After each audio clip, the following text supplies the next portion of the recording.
بطور وکیل آپ کو کیا لگ رہا ہے کہ یہ میٹر کچھ ایسا کنکلوڈ ہوگا، اس طرف بڑھ رہی ہیں کم از کم چیزیں کہ جہاں سے ہم توقع رکھیں کہ کچھ پازیٹیو آؤٹ کم ہوگی، یا آپ کو لگ رہا ہے کہ ابھی تک ڈریگ ہو رہا ہے اور خبر کی حد تک تو ہے لیکن اس سے آگے کچھ شاید ابھی تک نہیں ایسا نظر آ رہا؟ دیکھیے، ایک جو بہت اہم سوال چیف جسٹس صاحب نے پچھلی سماعت کے دوران پوچھا تھا کہ یہ جو کلچر آف امپیونٹی ہے، آپ ہمیں مطلب کاؤنسلز اسسٹ کریں اس عدالت کو کہ اسے ہم ختم کیسے کریں۔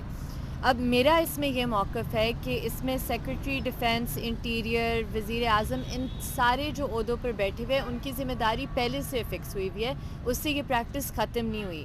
اگر آپ چاہتے ہیں کہ یہ پریکٹس ختم ہو تو کورٹ ریکارڈ میں، سپریم کورٹ کے محبت شاہ کیس سے لے کر آج تک کورٹ ریکارڈز میں یہ بات ہے، ریکارڈڈ ہے کہ انٹرنمنٹ سینٹرز کے ذریعے لوگوں کو اس طرح غائب کیا جاتا ہے۔ تو انٹرنمنٹ سینٹر کون چلاتا ہے؟ پاکستان فوج چلاتی ہے۔ پاکستان فوج کے سربراہ کون ہے؟ Chief of army staff. تو میری نظر میں یا تو چیف آف آرمی اسٹاف کو سمن کرنا چاہیے کورٹ کی طرف سے، یا تو ان پر ذمہ داری فکس کی جانی چاہیے۔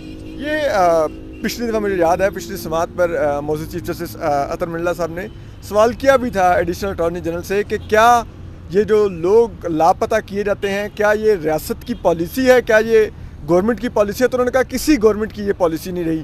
تو انہوں نے کہا اس کے باوجود اگر حراستی مراکز چل رہے ہیں تو پھر پالیسی بھی نہیں ہے، تو دین ہیڈ شوڈ بی رولڈ، کہ کسی پر ذمہ داری عائد ہونی چاہیے اور جو وہ چلا رہے ہیں ان کو سزا ملنی چاہیے۔ لیکن آج پھر کیا اس طرف کوئی بات ہوئی یا آج صرف لاپتہ افراد کی کمیشن تک بات رہی؟ دیکھیں، آج بات محدود تھی کمیشن کے حد تک، کیونکہ ان کے رجسٹرار کو طلب کیا گیا تھا، انہوں نے اپنے ٹی او آرز اور یہ سارے ڈاکیومنٹس ریکارڈ پر ڈالنے تھے۔ بٹ اب بات بہت سمپل سی ہے، کورٹ نے کسی پر تو ذمہ داری عائد کرنی ہوگی، اور اگر اسی طرح ہم چلتے گئے کہ مطلب کسی سیکرٹری پہ ڈال دیا ہے، کسی منسٹر پہ ڈال دیا، اس طرح نہیں چلے گا۔ بات بہت بڑی ہے اور بات آرمی سے شروع ہوتی ہے، آرمی پہ ختم ہوتی ہے۔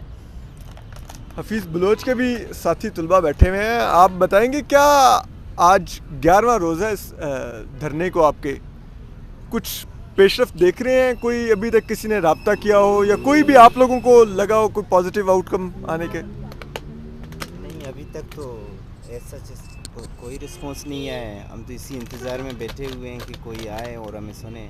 حکومت سے ایک نمائندہ آئی تھی شری مزاری صاحبہ، لیکن انہوں نے ایسا شیورٹی تو نہیں دی۔ انہوں نے کہا میں وزیر اعظم سے صرف بات کروں گی، تو ہمیں نہیں پتہ کہ انہوں نے کمیٹی کی بھی ایک بات کی تھی، لیکن ابھی تک کمیٹی کا نہ کوئی خبر ہے نہ انہوں نے کوئی رسپانس آگے سے پھر دیا ہے۔ ہم ویسے ہی جاری ہے بیٹھے ہوئے۔ اور آج 11واں دن ہے، شری مزاری صاحبہ بھی if I am not wrong 3 دن پہلے آئی تھیں، اس کے بعد سے پچھلے 3 دنوں میں بھی کوئی دوبارہ رابطہ نہیں کیا گیا؟ نہیں، بالکل بھی کوئی بھی کسی نے بھی رابطہ نہیں کیا۔ وہ حفیظ بلوچ کے جو فادر آئے ہوئے تھے تو ان کو دیکھ کے تو ہم خود بھی پتہ نہیں، ہم سمجھ بھی نہیں آتی کہ ہم کیا کریں، کس طرح کریں۔ ہم صرف یہاں بیٹھ سکتے ہیں اور بیٹھے ہوئے ہیں، اور ہم یہی گزارش کرتے ہیں کہ ہماری بات سنی جائے اور حفیظ بلوچ کو رہا کیا جائے۔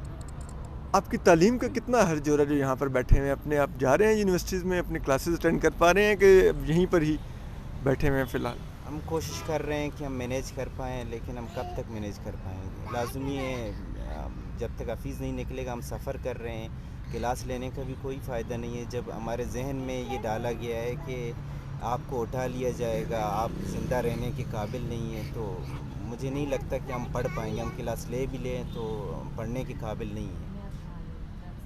یہاں پر اتنے دن سے سردی میں پوری رات بھی گزارتے ہیں آپ لوگ، تو کھانے پینے کا کیا سلسلہ کرتے ہیں؟ کیسے رات گزارتے ہیں یہاں پر؟ اصل میں ٹوکن انگر اسٹرائک ہے تو کھانا تو ہوتا نہیں ہے دن کو ایز سچ، لیکن ہر کوئی اپنے حساب سے جس کو کھانا ہوتا ہے وہ جاتا ہے ہوٹلز وغیرہ میں، تو وہ خود ہی اپنے خرچے پہ اپنے حساب سے وہ کھا لیتے ہیں۔ ہمیں نہیں پتہ کہ کون کدھر جاتا ہے کھانے، لیکن ہوٹلز میں جاتے ہیں کہ ادھر ٹوکن انگر اسٹرائک ہے تو ادھر نہیں کوئی کھانا وغیرہ اس طرح کا کوئی انتظام وغیرہ ہم نہیں کرتے اور ہے نہیں اور کر بھی نہیں سکتے۔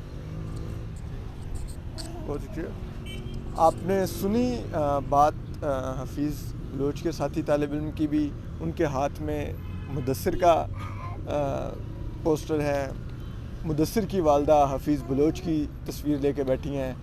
مطالبہ ان ماؤں کا یہی ہے کہ ان کے بیٹے گھر بھیج دیں، اور کچھ نہیں یہ ریاست سے مانگ رہی، اور یہ اب ریاست کا فیصلہ ہے کہ یہ کب تک یہ غیر قانونی طور پہ اپنے ہی شہریوں کو جبری طور پہ لاپتہ کرتے رہیں گے، اور کب تک ہمارا آئین سرنگوں رہے گا ان طاقتور افراد کے آگے، کیونکہ یہ آئین پاکستان ہے جو پاکستان کے ہر شہری کو آزادی اظہار دیتا ہے، آزادی موومنٹ دیتا ہے کہ وہ نقل و حرکت کر سکے، اس کو کوئی پابندی نہیں ہوگی۔ یہ آئین پاکستان ہے جو آپ کو سیاسی وابستگی کی دیتا ہے گارنٹی، لیکن یہاں پر نہ تو اس میں سے کسی بھی چیز کا احترام کیا جاتا ہے طاقتور لوگوں کی طرف سے، اور پاکستان کی عدالتیں دیکھ رہی ہیں کہ یہ دن رات یہ تماشا ہمارے سامنے لگا ہوا ہے، لاپتہ افراد لاپتہ ہوئے جا رہے ہیں، مزید ہوئے جا رہے ہیں، معلوم نہیں کس دن پاکستان کی عدالتیں جس آئین کے تحفظ کا حلف وہ لیتی ہیں اس کا تحفظ کریں گی بھی۔ اپنا خیال رکھیے، سلامت رہیے، اللہ حافظ۔